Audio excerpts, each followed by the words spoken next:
नमस्कार, times of Swaraj में आप सबों का स्वागत है और मैं हूं संतोष सिंह। और आज हम टाइम्स ऑफ स्वराज में बात कर रहे हैं, भले हम लोग गांधी मैदान में जाकर आज रावण को जो है सो ऐसी की तैसी कर दिए,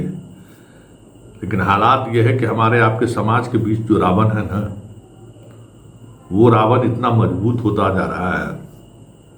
उसका वध करना तो दूर, उसका हम लोग बाल बाका भी बिगाड़ नहीं पाते हैं। और हर वर्ष की तरह इस वर्ष भी हम लोग असत्य पर सत्य की विजय की बात करने के लिए पहुंच जाते हैं। लाखों लाख की संख्या में गांव से लेके शहर से लेके सब जगह से लोग पहुंच जाता है। अब तो परंपरा छोटे छोटे शहरों तक पहुंच गया है। लेकिन बड़ा सवाल यह है कि आखिर रावण है कौन, या फिर इस तरीके के पर्व का आयोजन करने के पीछे मंशा क्या रही होगी। क्योंकि आज़ादी के आंदोलन से पहले कभी इस तरीके का, देश आज़ाद होने से पहले कहिए, इस तरीके का कोई आयोजन राष्ट्रीय स्तर पर नहीं होता था। रामलीला ग्राउंड से लेके अब तो गांव गांव में ये चीज़ें होने लगी हैं। संकेत यही देना था ना इस पर्व के सहारे कि जो समाज का जो रावण है, समाज में जो असत्य है, सबको हम लोग आज मिटाएंगे। 10 दिनों तक हम लोग फास्टिंग पे रहते हैं, पर्व करते हैं, बड़ी बड़ी बातें होती हैं, लेकिन करते वही हैं जो 10 दिन पहले जिसके कहते हैं ना कि हम जिसका आधार रखते हैं, माँ की आराधना की शुरुआत करते हैं, और रावण वध के साथ फिर उसी तरीके से उसी मिजाज में सत्य को कुचलते रहते हैं। चलिए हम बात करते हैं एनआईए की उस डीएसपी का, जिस डीएसपी का रिमांड पूरा हो गया और सीबीआई ने जो 8 दिन के अंदर जो पूछताछ की है उसमें कई तरह की चीज़ें सामने आई हैं। और मतलब आज के तारीख में एनआईए का ये डीएसपी जो इनकम टैक्स के डिपार्टमेंट से इधर आया था, बेस्ट कह सकते हैं कि उदाहरण हो सकता है, सर्वश्रेष्ठ उदाहरण कि सत्ता के आड़ में, सत्ता के संरक्षण में, पॉलिटिकल संरक्षण में आदमी किस तरीके से मतलब सारी सीमाओं, नियम कानून, सब चीज की सीमाएं तोड़ रहा है, लूट रहा है। एक तरफ प्रधानमंत्री कहते हैं कि हम भ्रष्टाचार को लेकर, मतलब भ्रष्टाचार का नाम सुनते ही हमारे जहन में एक अलग तरीके का को महसूस होने लगता है। और उन्हीं के पार्टी से जुड़े हुए लोग जिस तरीके का खेल इस डीएसपी को इनकम टैक्स से एनआईए की पोस्टिंग में किया है, वो भी देखने वाली बात है। ये सारा पोस्टिंग गृह मंत्रालय के थ्रू हुआ है। और जो जानकारी पूछताछ के दौरान मिली है कि बहुत हाई प्रोफाइल पैरवी के बाद जब ये जनाब बीजेपी के पूर्व विधायक के दामाद बने, तो जो पैरवी होता है सत्ता के गलियारों में जब पैरवी पहुंचा इसका, तो इसकी सेवा फिनांस डिपार्टमेंट से गृह विभाग को सौंपा गया। बताइए कितना, जबकि कोई ये अधिकारी नहीं है, वहां से इसकी सेवा फिनांस विभाग से गृह विभाग को सौंपी गई और गृह विभाग से इसको एनआईए भेजा गया। अमूमन इस तरह की चीजें होती नहीं है। और एनआईए के में पोस्टिंग के लिए जो आधार है ना, उसमें हर किसी के कैरियर को खास तौर पे उस जांच पड़ताल किया जाता है कि कैसे अफसर को हमको एनआईए में लेना है। क्योंकि एनआईए का काम आतंकी गतिविधियों से लेके देश विरोधी गतिविधियों पर खास नजर रखने के लिए, खास तरीके के अनुसंधान के लिए किया गया है। ये अनुसंधान एजेंसी है, इन्वेस्टिगेटिंग एजेंसी है एनआईए। उस एजेंसी में ऐसे डिपार्टमेंट के लोगों को लाया गया जो सीधे तौर पर कभी भी ईडी का ऑफिसर मतलब उस तरीके के जो आर्थिक क्राइम है उसका वो उन्होंने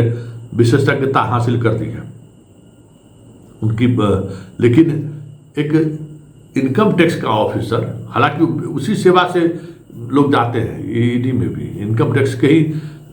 अधिकारी जाते हैं ईडी में भी, लेकिन जिसके पास कोई एक्सपीरियंस नहीं है, नई नई नौकरी है, 5 साल नौकरी जिसका हुआ है, वो एनआईए पहुंच जाता है। और फिर एनआईए में उसकी पोस्टिंग होती है अपने ससुराल वाले इलाके में, और फिर वो नेक्सस काम करता है। आप जानकर हैरान रह जाएंगे कि इस 1 वर्ष के अंतराल में, तो जब से इसकी पोस्टिंग NIA में हुई है, बिहार हुई पोस्टिंग, और बिहार में ये लगातार उन इलाकों को टारगेट किया जिन इलाकों का सीधा संबंध इसके ससुराल से था। मतलब ऐसा नहीं है, नक्सल ऑपरेशन का जो लोग जिन्हें जिम्मेवारी दी गई थी नक्सलियों के खिलाफ, उसमें जो इलाका इनका है वहाँ कैमूर से लेके और गया तक, सासाराम गया, सब इलाके में इन्होंने एक अलग तरीके का पूरा जीजा साला का फैमिली एक्सटॉर्शन टीम खड़ा कर लिया। ये पहला मामला नहीं है जिसमें ये साला का इन्वॉल्वमेंट है। CBI ने जो पूछताछ के दौरान साला और जीजा के साथ जो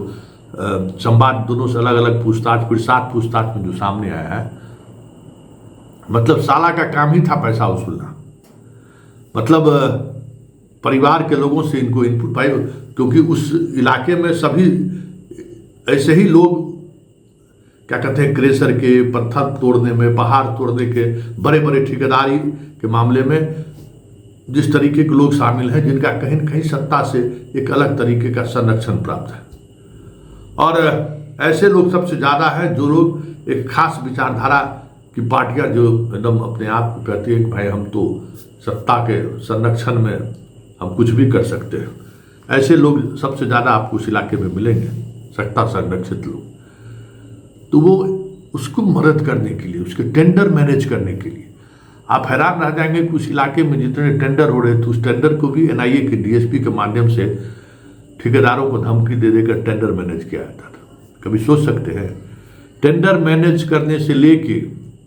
सभी तरह के जितने भी नक्सल कनेक्शन को लेकर जो धमकी दी जाती है, उधर तक काम नक्सल, आज न मान लीजिए संदीप यादव मर गया तो अब उस तरीके का प्रभाव नहीं है, लेकिन संदीप यादव जब तक जिंदा था उस इलाके में बिना उसको दिए हुए आप कर ही नहीं सकते हैं। तो उस इलाके का वो नेक्सस को तोड़ने के बजाय उस नेक्सस को संदीप यादव की जगह पर ये जनाब खड़े हो गए, अभय प्रताप सिंह। और ठीक उसी अनुसार इन्होंने एक्सटॉर्शन वसूला है, करोड़ों रुपया। और अगर वाकई में CBI ने जिस तरीके का इंफॉर्मेशन कलेक्ट किया, गैदर किया है, तो ऐसे में इनके ससुर जी से भी आने वाले किसी भी दिन पूछताछ हो जाए तो कोई बड़ी बात नहीं होगी। लेकिन सवाल सत्ता और सत्ता संरक्षित अपराध या भ्रष्टाचार को हो तो उसमें आप ज़्यादा कुछ गुंजाइश आप खोज सकते हैं क्या? लेकिन CBI के अफसरों ने जिस बहादुरी का परिचय दिया है, वैसे कहा तो ये जा रहा है कि मनोरमा देवी के यहाँ जो इनका ऑपरेशन हुआ उससे सरकार और सत्ता में भागीदार पार्टी ने गहरी नाराजगी व्यक्त की थी अमित शाह से कि ये क्या हो रहा है मेरे बिहार में इस तरीके से हस्तक्षेप होगा तो बहुत मुश्किल होगा। और बात वहीं से शुरू हुई और फिर ये बिसात बिछाई गई और जनाब उसमें ट्रैप हो गए, क्योंकि जब इन्फॉर्मेशन होना शुरू लिया गया तो ये इन्फॉर्मेशन में आने लगा कि ये NIA के DSP महोदय अपने अधिकारियों की मिलीभगत से बिहार में बहुत तरीके का तांडव पहले से कर रहे हैं, एक अलग तरीके का नेक्सस इन्होंने खड़ा कर लिया है। तो ये ऊपर के निर्देश पर ही गिरफ्तारी तो हो गई है, लेकिन सवाल ये है कि उस गिरफ्तारी के बाद जो इनपुट सामने आया है, क्या उस इनपुट के आधार पर कार्रवाई आगे बढ़ेगी क्या? क्योंकि अगर कार्रवाई आगे बढ़ी, इतना तय मानिए कि उस इलाके के कई BJP के बड़े नेता सलाखों के अंदर होंगे, क्योंकि जिस तरीके से काम उस इलाके में एक समानांतर नेटवर्क खड़ा हो गया है, एक पत्थर माफिया, नक्सली और रोड कंस्ट्रक्शन से लेके सभी तरह के जिस तरीके के नेक्सस खड़े हो चुके हैं, उस नेक्सस पर अगर CBI ने हाथ डाला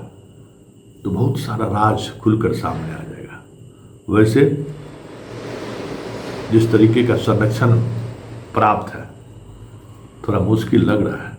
लेकिन इंतजार करिए, जब CBI इतने एविडेंस कलेक्ट करके मुख्यालय से अनुमति मांगी है आगे की कार्रवाई करने के लिए, क्योंकि वो भी हैरान है कि अगर NIA जैसी संस्थान में इस तरीके के लोग आएंगे, क्योंकि देखिए ये इंस्टीट्यूशन के साख का सवाल है, और साख जब दांव पर आ जाता है ना तो फिर बहुत मुश्किल होता है, क्योंकि सरकारें आएंगी जाएंगी, लेकिन इंस्टीट्यूशन के साख पर अगर दाग लग गया तो फिर बहुत मुश्किल होता है उस इंस्टीट्यूशन को बचाए रखना। इसलिए कुछ न कुछ कार्रवाई तो होगी। लेकिन सबसे बड़ा सवाल यह है कि जब सत्ता ही इस तरीके के खेल का संरक्षक हो जाए तो फिर बचेगा कौन?